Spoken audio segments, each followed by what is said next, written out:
Welcome to Techie Leopard channel. In today's video, I'll show you how to fix unidentified network no internet access error on your Windows 11 laptop or desktop computer. Now, at first, what you want to do is just go to your search and just type network and you'll find view network connections. Just open this. After that, you'll find your Wi-Fi or Ethernet here. Mine is connected through Ethernet, so I have Ethernet here. Just right click on it and click on properties. And from the properties, you want to go to Internet Protocol version 4 or IPv4 and click on properties again. Then from here, make sure your IP address is set to automatically and your DNS is set to the same thing. Make sure it's the top option for both of them. Click on OK. After that, make sure to uncheck the Internet Protocol version 6, which is the IPv6, and click on OK.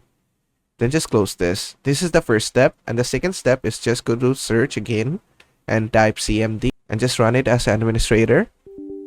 Click on yes.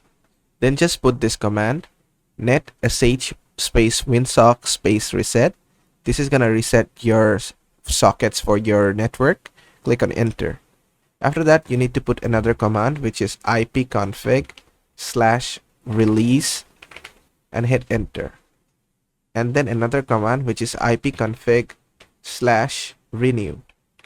You can pause the video and type these commands in your CMD and hit enter.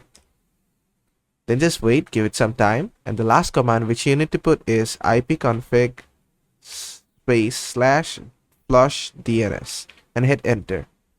And there you go, successfully flush the DNS resolver. Then just exit your command prompt. And then just go ahead and restart your PC and your internet should be fine. And basically that is how to fix unidentified network no internet access error on Windows 11 laptop or desktop computer. I hope this video was helpful. If it was, please give it a thumbs up and don't forget to subscribe.